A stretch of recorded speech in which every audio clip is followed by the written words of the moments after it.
नमस्कार, आप देख रहे हैं दूरदर्शन समाचार। आपके साथ मैं हूं पराक्रम सिंह शेखावत। बताएंगे आपको इस वक्त की बड़ी खबरें। समाचार की शुरुआत सुर्खियों के साथ। प्रधानमंत्री ने मन की बात में त्योहारों के लिए दिया खास संदेश। 2 अक्टूबर को खादी प्रोडक्ट खरीदने और वोकल फॉर लोकल को बढ़ावा देने का किया आह्वान।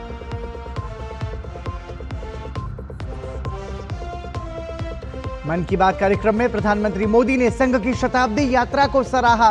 छठ महापर्व को बताया ग्लोबल फेस्टिवल। कहा, यूनेस्को की सांस्कृतिक धरोहर की सूची में शामिल कराने का किया जा रहा है प्रयास।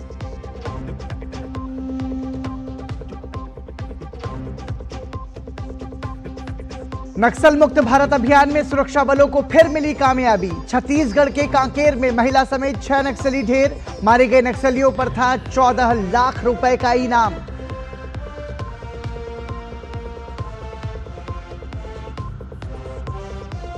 तमिलनाडु के करूर भगदड़ मामले में पुलिस ने कुछ आयोजकों के खिलाफ दर्ज किया मामला।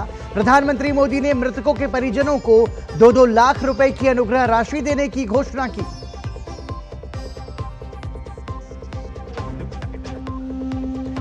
और बीसीसीआई को मिला नया बॉस। जम्मू क्रिकेट संघ से जुड़े पूर्व क्रिकेटर मिथुन मनहास बने बीसीसीआई के अध्यक्ष। राजीव शुक्ला उपाध्यक्ष के पद पर बरकरार।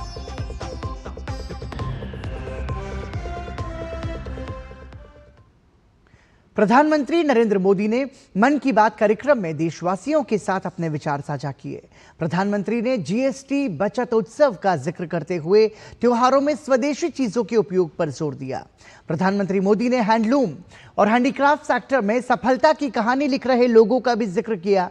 प्रधानमंत्री ने कहा, अगर इरादा पक्का हो तो सफलता हमसे दूर नहीं जा सकती। देश भर में इस समय त्योहारों की रौनक देखने को मिल रही है। हर तरफ भक्तिमय माहौल छाया हुआ है। प्रधानमंत्री नरेंद्र मोदी ने मन की बात कार्यक्रम में नवरात्र, विजयादशमी, दिवाली और छठ पर्व का जिक्र किया। पीएम ने छठ महापर्व को यूनेस्को की सांस्कृतिक धरोहर की सूची में शामिल कराने के प्रयासों का जिक्र करते हुए छठ को ग्लोबल फेस्टिवल बताया।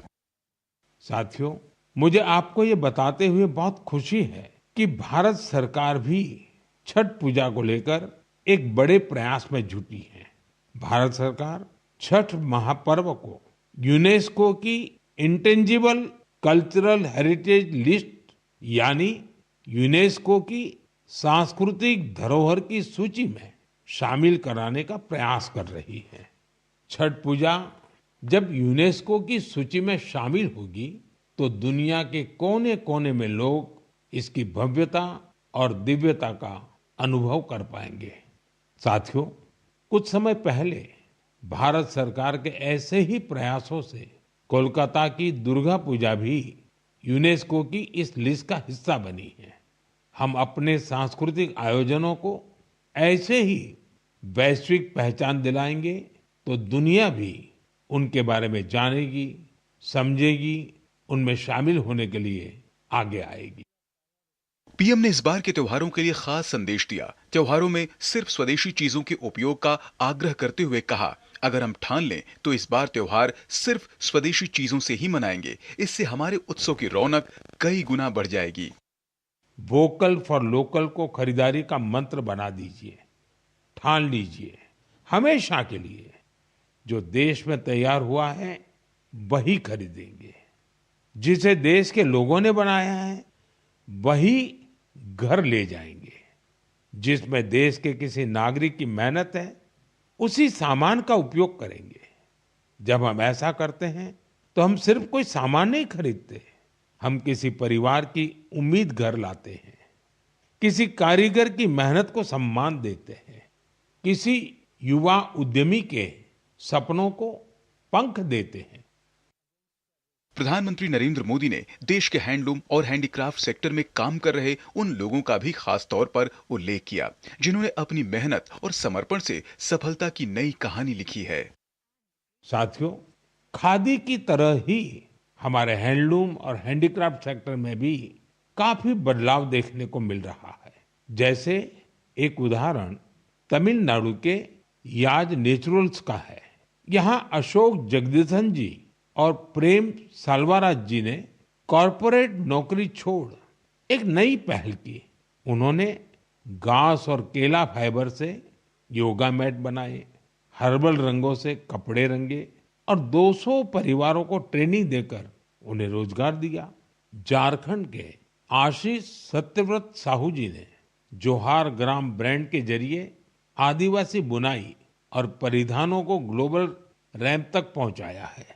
उनके प्रयासों से आज झारखंड की सांस्कृतिक धरोहर को दूसरे देशों के लोग भी जानने लगे हैं।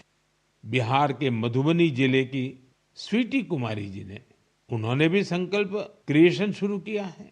मिथिला पेंटिंग को उन्होंने महिलाओं की आजीविका का साधन बना दिया है।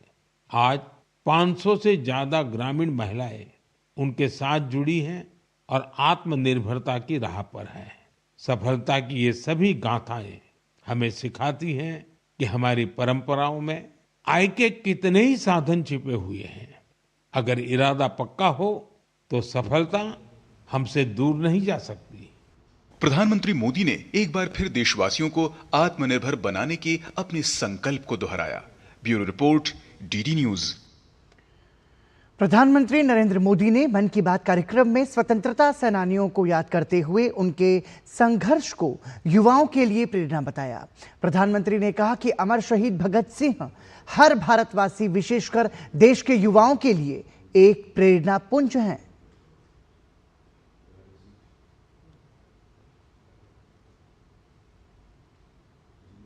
भारत के महान क्रांतिकारी और स्वतंत्रता सेनानी शहीद भगत सिंह 23 साल की छोटी सी उम्र में फांसी के फंदे पर झूल गए। आज कार्यक्रम मन की बात में उनकी जयंती पर पीएम मोदी ने उन्हें श्रद्धांजलि दी। पीएम ने कहा कि अमर शहीद भगत सिंह हर भारतवासी के लिए एक प्रेरणा पुंज है। देश के लिए फांसी के फंदे पर झूलने से पहले भगत सिंह जी ने अंग्रेजों को एक पत्र भी लिखा था। उन्होंने कहा था कि मैं चाहता हूं कि आप मुझे और मेरे साथियों से युद्ध बंदी जैसा व्यवहार करें। इसलिए हमारी जान फांसी से नहीं, सीधा गोली मारकर ली जाए। यह उनके अदम्य साहस का प्रमाण है। त्योहारों के इस मौसम में पीएम मोदी ने देशवासियों से स्वदेशी अपनाने की अपील की है। पीएम ने कहा कि बीते 11 साल में खादी के प्रति देश के लोगों का आकर्षण बढ़ा है। उन्होंने लोगों से 2 अक्टूबर को खादी की खरीद पर वोकल फॉर लोकल मुहिम से जुड़ने का आग्रह किया। पिछले कुछ वर्षों में खादी की बिक्री में बहुत तेजी देखी गई है। मैं आप सभी से आग्रह करता हूं कि 2 अक्टूबर को कोई न कोई खादी प्रोडक्ट जरूर खरीदें। गर्व से कहें ये स्वदेशी है। इसे सोशल मीडिया पर #वोकल फॉर लोकल के साथ शेयर भी करें।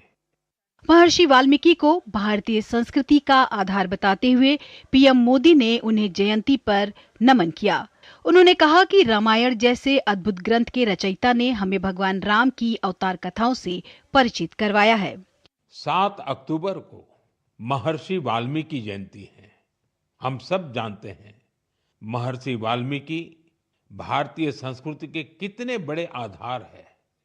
इसलिए साथियों, अयोध्या में जब राम मंदिर का निर्माण हुआ तो साथ में निषाद राज और महर्षि वाल्मीकि का भी मंदिर बनाया गया है। मेरा आपसे आग्रह है, आप भी जब अयोध्या में रामलला के दर्शन करने जाएं तो महर्षि वाल्मीकि और निषाद राज मंदिर के दर्शन जरूर करें। पीएम मोदी ने अपने संबोधन में प्रसिद्ध कन्नड़ उपन्यासकार और महान विचारक SL भैरप्पा जी के निधन पर उन्हें श्रद्धांजलि दी। उन्होंने कहा कि उनकी रचनाएं देश की युवा पीढ़ी के लिए आदर्श है।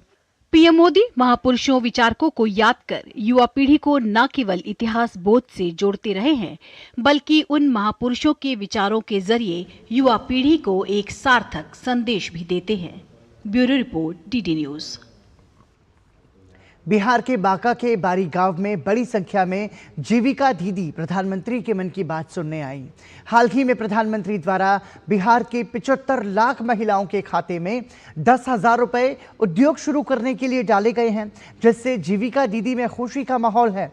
डीडी न्यूज संवाददाता कुमार आलोक ने लाभान्वित महिलाओं और इस योजना से जुड़े जनप्रतिनिधियों से खास बातचीत की। बांका के एक छोटे से गांव में हैं और यहाँ के लोग प्रधानमंत्री की मन की बात सुन रहे थे और जिस तरीके से उन्होंने जीविका की चर्चा की और जीविका के तहत जिस तरीके से आम महिलाओं के खाते में 10,000 रुपया ट्रांसफर किए गए हैं क्या ताकि वो अपना रोजगार खड़ा कर सके। प्रधानमंत्री जी जो हमको पैसा दिए हैं वो हम लघु उद्यमी जो है हम सत्तू अचार पापड़ ये सब जो है धीरे धीरे हम अपने स्तर से धीरे धीरे आगे बढ़ा रहे हैं और इससे हम जो हमको राशि मिला है अभी 10,000 हम इससे और ज़्यादा प्रोसेस में बढ़ाएंगे इसको और मैं इतना ही कहूँगी और प्रधानमंत्री जी को मैं धन्यवाद करती हूँ। हम सिलाई कढ़ाई करती थी और मैं और अभी भी सिलाई कढ़ाई करूँगी और मैं इससे छोटा सा रोजगार से मैं बड़ा रोजगार के रूप में करती हूँ। मुख्यमंत्री रोजगार योजना के तहत मुझे 10,000 रुपया की राशि प्राप्त हुई है जिससे मैं अपने बेरोजगार को अच्छी तरीके से चलाऊंगी। मैं पहले जीविका में जुड़कर एक सिलाई का मशीन लिया हूँ उससे मैं अपना रोजगार कर रही हूँ और ये 10,000 जो मिला है इससे भी हम अपना रोजगार को आगे बढ़ाना चाहता हूँ। हमारे साथ जिला परिषद की पूर्व उपाध्यक्ष भी है और जीविका जो योजना है सरकार की उसको फलीभूत करने में इनका भी बहुत बड़ा अहम योगदान रहा है। मैम कैसे देखती है जीविका के सरकार का जो कार्यक्रम रहा है और कार्यक्रम जिस तरीके से 10,000 रुपया अकाउंट में डाले गए। दुर्गा पूजा और दीपावली और छठ उनके लिए जो है खुशी का माहौल लेके आया है कि 10,000 रुपया उनके खाते में पहली राशि आई है और रोजगार के लिए उनको 2 लाख रुपया दिया जाएगा। सब महिला आत्मनिर्भर होगी, अपने पैरों पे खड़ी होगी। जो महिला घर में बैठी रहती थी वो महिलाओं के पैर में पंख लग चुका है। बांका से विधायक है रामलाल मंडल जी, जीविका को लेकर के आपने कितना मेहनत किया है और ये इस योजना को हर एक प्रत्येक महिलाओं तक पहुंचाने के लिए आप क्या कर रहे हैं? अभी मैं सवेरे जब निकला हूँ तो सभी जगह भीड़ लगी हुई है, महिलाएं और अपने आके बता रही थी हमको मिला हमको मिला हमको मिला। छोटे छोटे उद्योग लगाइए और ये सब काम करिएगा। स्वयं प्रधानमंत्री जी की इच्छा है कि स्वरोजगार और इसी देश में बनाए हुए सारे सामानों का उपयोग।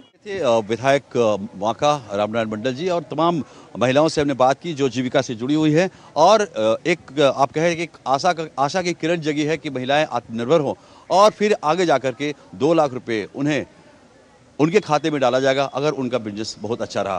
कैमरामैन विनय तिवारी के साथ कुमार आलोक, DD न्यूज़ बांका। बिहार विधानसभा चुनाव 2025 के मद्देनजर भारतीय जनता पार्टी ने अपनी चुनाव अभियान समिति का गठन कर दिया है। पार्टी ने इस समिति में कुल 45 सदस्यों को शामिल किया है। समिति में वरिष्ठ नेताओं के साथ साथ युवाओं को भी प्रतिनिधित्व दिया गया है। इसमें बिहार भाजपा प्रदेश अध्यक्ष डॉक्टर दिलीप कुमार जायसवाल, सम्राट चौधरी, विजय कुमार सिन्हा, केंद्रीय मंत्री गिरिराज सिंह, केंद्रीय गृह राज्य मंत्री नित्यानंद राय और पूर्व केंद्रीय मंत्री और सांसद राधा मोहन सिंह जैसे दिग्गज नेताओं को जगह मिली है।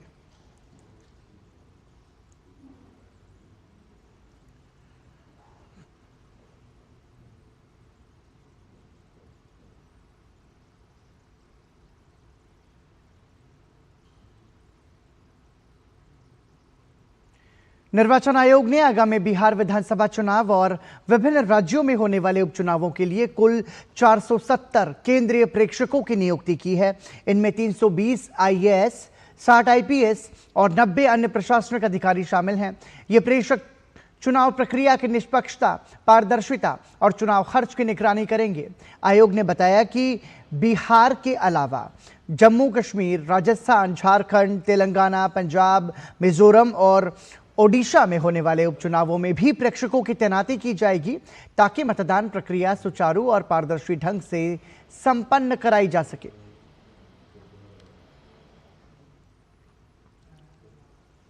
उत्तर प्रदेश में उपद्रव करने वालों को मुख्यमंत्री योगी आदित्यनाथ ने चेतावनी देकर साफ कह दिया है कि गजवाए हिंद भारत की धरती पर नहीं होगा। भारत की धरती महापुरुषों की भूमि है। योगी आदित्यनाथ ने कहा कि गजवाए हिंद के नाम पर अराजकता पैदा करने वालों को जहन्नुम का टिकट दिया जाएगा। बलरामपुर में आयोजित एक कार्यक्रम में मुख्यमंत्री योगी आदित्यनाथ ने यह बात कही। गजवाए हिंद हिंदुस्तान की धरती पर नहीं होगा। भारत की धरती, ये भारत के देवीय महापुरुषों, अवतारी महापुरुषों, देश के लिए अपना बलिदान देने वाले महापुरुषों के आदर्शों से संचालित होगा।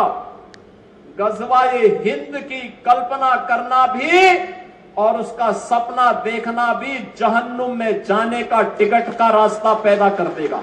और छद्म रूप में जो लोग इस प्रकार की गतिविधियों में लिप्त हैं, वे भी कान खोल करके सुन लें, देर सवेर झांगुर जैसे हाल तो उनके भी होने ही हैं। यहाँ रुक रहे हैं एक छोटे से ब्रेक के लिए, बने रहिए हमारे साथ। पशुपालन में उत्कृष्ट योगदान देने वालों के लिए सुनहरा अवसर। राष्ट्रीय गोपाल रत्न पुरस्कार 2025 के अंतर्गत देश भर के डेयरी किसानों, एआई तकनीशियनों और डेयरी संगठनों को नवीन प्रौद्योगिकी प्रथाओं को अपनाने के लिए सम्मानित किया जाएगा। 3 श्रेणियों में चयन: डेयरी किसान, सहकारी डेयरी संगठन और एआई तकनीशियन। डेयरी विकास गतिविधियों को प्रोत्साहन और बढ़ावा देने के लिए तीनों श्रेणियों में उत्तर पूर्वी क्षेत्र और हिमालयी राज्यों के लिए विशेष पुरस्कार का प्रावधान। आवेदन अवधि 15 अगस्त से 30 सितंबर 2025।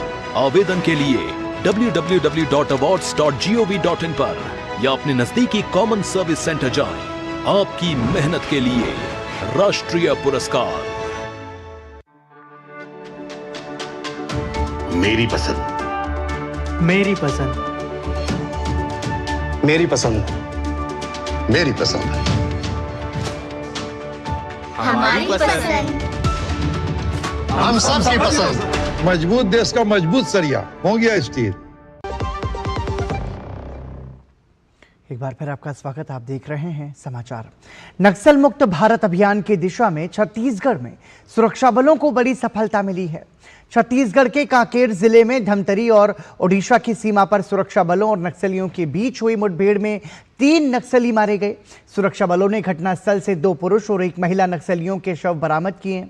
तलाशी अभियान के दौरान मौके से SLR 303 राइफल और 12 बोर बंदूक भी मिली है। आपको बता दें कि मारे गए 3 नक्सलियों में सीता नदी एरिया कमेटी का कमांडर श्रवण और नगरी एरिया कमेटी का डिप्टी कमांडर राजेश भी ढेर हुआ है। श्रवण पर 8 लाख और राजेश पर 5 लाख, जबकि बसंती पर 1 लाख रुपए का इनाम था।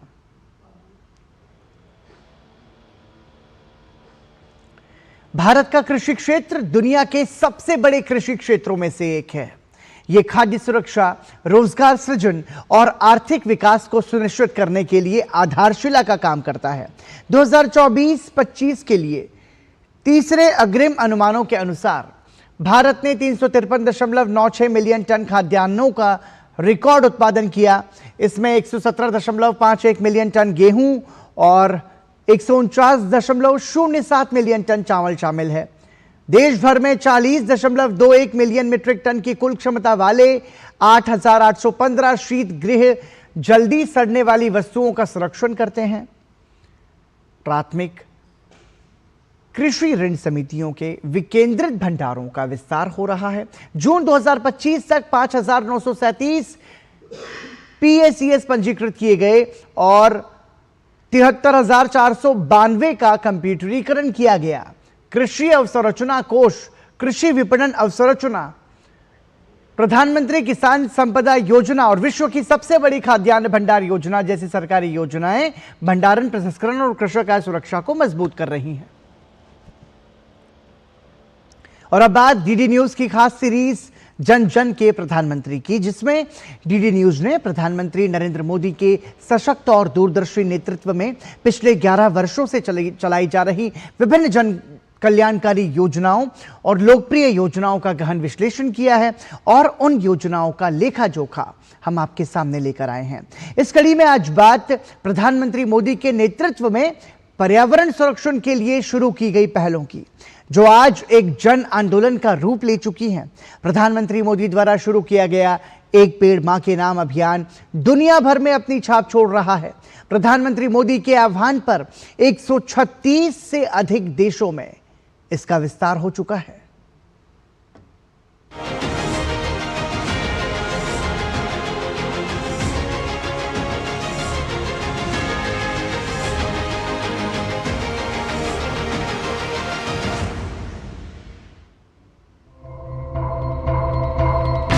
एक पेड़ मां के नाम पर्यावरण संरक्षण और धरती के बेहतर भविष्य की राह दिखाती प्रधानमंत्री नरेंद्र मोदी की पहल, एक ऐसा अभियान जिसने भारत ही नहीं विदेशों में भी लोगों को जोड़ा।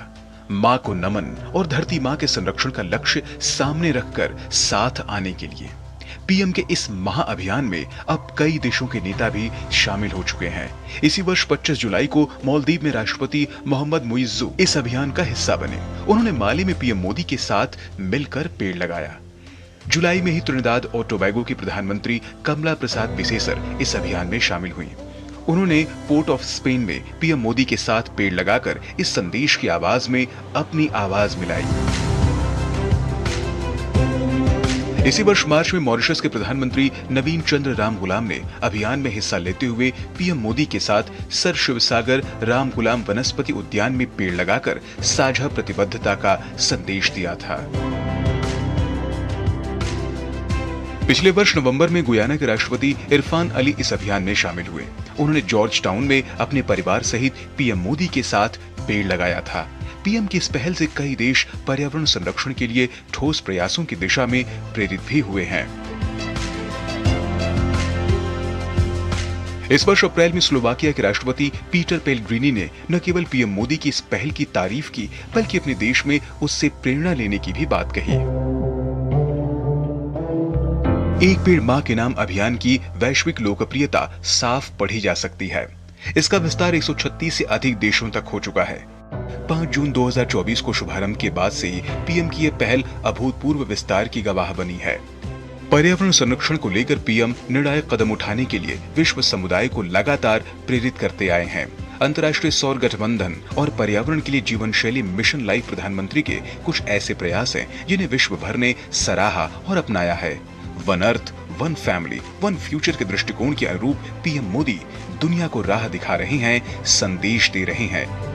अपनी धरती को जलवायु परिवर्तन जैसी चुनौतियों से बचाने के लिए सबको साथ आना होगा, मिलकर काम करना होगा। वाराणसी के रुद्राक्ष कन्वेंशन सेंटर में एमएसएमई मंत्रालय द्वारा आयोजित सेवा पर्व 2025 की धूम रही। इस वर्ष ये पर्व विरासत से विकास की थीम पर मनाया जा रहा है, जिसका उद्देश्य परंपरागत कारीगरी, उद्यमिता और नवाचार को बढ़ावा देकर देश की आर्थिक प्रगति में योगदान करना है। इस अवसर पर एमएसएमई सेवा पर्व 2025 का औपचारिक शुभारंभ केंद्रीय मंत्री जीतन राम मांझी और राज्य मंत्री शोभा करंदलाजे ने किया।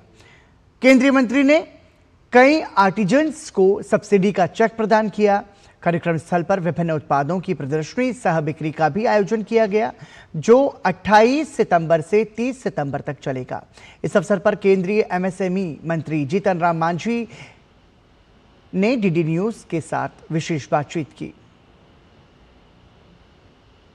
के रुद्राक्ष कन्वेंशन सेंटर में जीतन राम मांझी जी हैं। जापान और भारत की मित्रता का प्रतीक है रुद्राक्ष कन्वेंशन सेंटर। इसमें ही सेवा पर्व का आयोजन किया। हमारा जो एमएसएमई विभाग है वो भारत के हर कोने में अपना इस प्रकार का आयोजन कर रहा है और उसका मकसद यही है कि एमएसएमई के संबंध में बहुत प्रचारित बात नहीं हुई है और हमारे प्रधानमंत्री नरेंद्र मोदी जी की ये मानना है और उसको मैं भी समझता हूँ कि यदि जो हमारे समाज के सबसे नीचे तबके के लोग हैं, आर्थिक दृष्टिकोण से, सामाजिक दृष्टिकोण से, उनका अगर उत्थान करना है तो एमएसएमई से बढ़कर के कोई ऐसा संस्थान नहीं है जो ऐसा कर सकता है।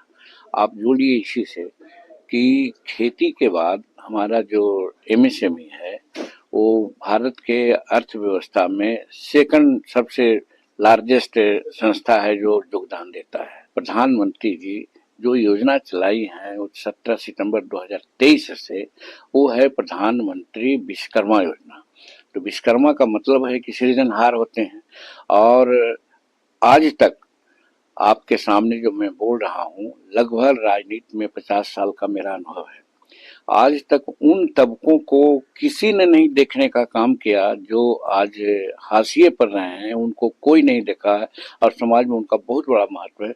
उनको प्रधानमंत्री ने समझा है। जो ग्रामीण क्षेत्र में या शहरी क्षेत्र में जो सबसे हाशिए पर जो लोग हैं, जो कंट्रीब्यूट कर सकते हैं हमारे अर्थव्यवस्था को, उसके विकास में हमारा एमएसएमई लगा हुआ है और बहुत अच्छा काम कर रहा है। और आज हम लोग इसलिए यहाँ पर आए हैं कि प्रधानमंत्री जी का ये कंस्टिट्यूंसी है, यहाँ से भी हम लोग एक ऐसा संदेश लोगों को कि ताकि हम आगे बढ़ सकें। पीएम विश्वकर्मा योजना के तहत कितने लोगों को लाभ पहुंच रहा है ये तो मंत्री जी बता ही रहे हैं, लेकिन यहाँ से जो कि पीएम का संसदीय क्षेत्र है, यहाँ से भी संदेश देने की कोशिश रहेगी। कैमरा पर्सन मनीष सिंह के साथ doctor Harkesh Bahadur Singh Gautam, DD news Varanasi. BCCI को नया बॉस मिल गया है। बीसीसीआई मुख्यालय में आयोजित हुई वार्षिक आम बैठक में जम्मू क्रिकेट संघ से जुड़े पूर्व क्रिकेटर मिथुन मनहास को बीसीसीआई का नया अध्यक्ष चुना गया है। मिथुन रोजर बिन्नी की जगह लेंगे। वहीं राजीव शुक्ला उपाध्यक्ष के पद पर बने हुए हैं। कर्नाटक राज्य क्रिकेट संघ के मौजूदा अध्यक्ष और भारत के पूर्व स्पिनर रघुराम भट्ट को बीसीसीआई के कोषाध्यक्ष के रूप में चुना गया है। उनका केएससीए अध्यक्ष पद का कार्यकाल 30 सितंबर को समाप्त हो रहा है। देवजीत सैकिया सचिव पद पर बने हुए हैं, जबकि प्रभतेज भाटिया को संयुक्त सचिव बनाया गया है।